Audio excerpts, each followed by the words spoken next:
What if the fastest way to become more respected is to stop trying so hard to be impressive? Think about the person who always needs everyone to notice them. They talk about their achievements. They explain their decisions. They make sure people know how successful, intelligent, talented, or important they are. Now think about someone completely different. They walk into a room without needing attention. They don't announce every goal. They don't desperately defend themselves when someone misunderstands them. They don't turn every conversation into proof of their worth. And strangely enough, people often notice the second person more. Why? Because human beings are constantly reading signals. And one of the strongest signals you can send is not what you say about yourself. It's how comfortable you are when nobody is impressed. Imagine two people applying for the same opportunity. The first spends the entire conversation trying to prove they're exceptional. They mention every accomplishment. They carefully choose words that make them sound impressive. They constantly watch the other person's reaction. The second person is confident but relaxed. They talk about what they've actually done. They admit what they don't know. And when the conversation ends, they don't spend the next 3 hours wondering, did they like me? Which person seems more secure? Usually, the second. And there's a psychological reason for this. When you desperately seek approval, your attention moves outward. You're no longer asking, what do I think? You're asking, what do they think of me? And that changes your behavior. You begin monitoring your voice, your appearance, your words, your achievements, your reactions. You start editing yourself in real time, and ironically, the harder you try to look confident, the more mentally occupied you become with whether you're being judged. But something changes when you stop performing for approval. Your attention comes back to you. You listen more carefully. You speak more naturally. You make decisions based on your values instead of the audience in your head. And this creates a fascinating paradox. The less you need to prove yourself, the more your behavior can communicate confidence. But there's an important distinction here. Not caring about anyone doesn't make you powerful. Being rude doesn't make you confident. Ignoring everyone doesn't make you independent. The real shift is much quieter. You still care about people. You still value relationships. You still appreciate compliments. You simply stop making other people's approval the foundation of your identity. And that difference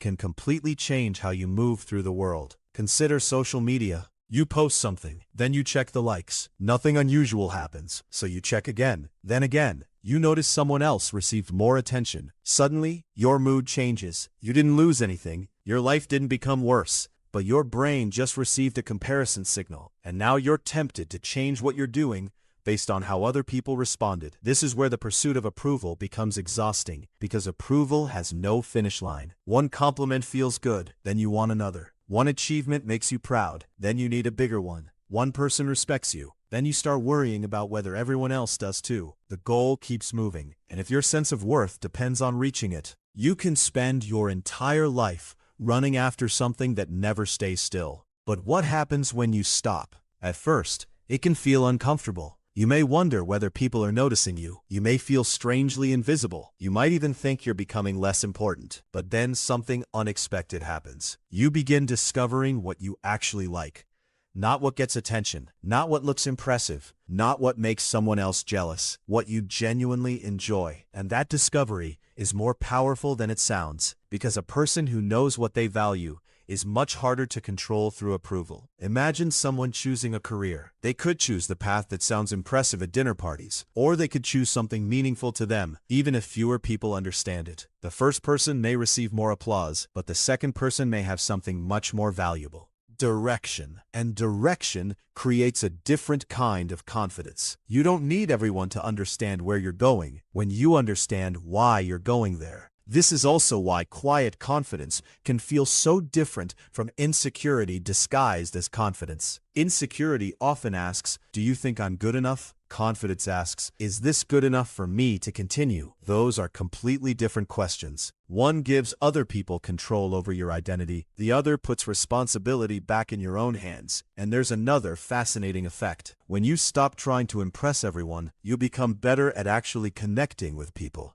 Because you're no longer performing, you're listening, you're curious, you're asking questions without immediately thinking about what you should say next. You're able to celebrate someone else's success without seeing it as evidence that you're falling behind. You can disagree without turning the disagreement into a battle over who is smarter. And you can admit, I don't know. That sentence sounds small, but psychologically, it can represent enormous security, because insecure people often feel they must appear knowledgeable. Secure people can tolerate not knowing. They don't need to protect an image every second. And this is where the idea of power becomes interesting. Real social power isn't always about making people notice you. Sometimes, it's the ability to remain stable when they don't. Think about someone criticizing you. If your entire identity depends on being seen as intelligent, one criticism can feel threatening. You immediately want to defend yourself, explain yourself, prove the other person wrong. But if your identity isn't built on constant approval, you can pause. You can ask, is there something useful in this criticism? If yes, you learn. If no,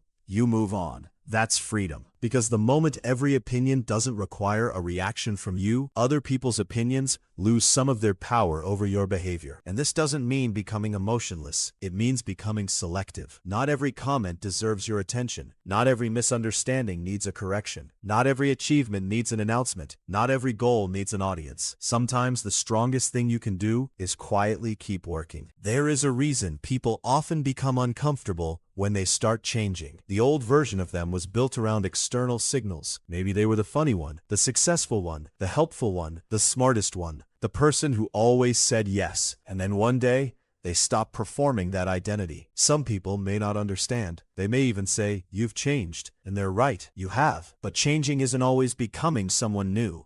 Sometimes, it's finally becoming less dependent on the version of yourself that other people expected. That can be difficult because approval is addictive in a very ordinary way. Your brain learns that certain behaviors produce positive social feedback, so you repeat them. But if you constantly live for that feedback, you can slowly lose track of what happens when the feedback disappears. Who are you when nobody is watching? What would you work on if nobody could congratulate you? What would you stop doing if nobody could criticize you? And perhaps the most uncomfortable question, who would you become if you no longer needed to convince people that you were valuable? You might discover that you don't need to become louder. You don't need to become colder. You don't need to become mysterious. You don't need to make other people feel inferior. You simply need to become less dependent on their reaction. Because there's a strange thing about human behavior.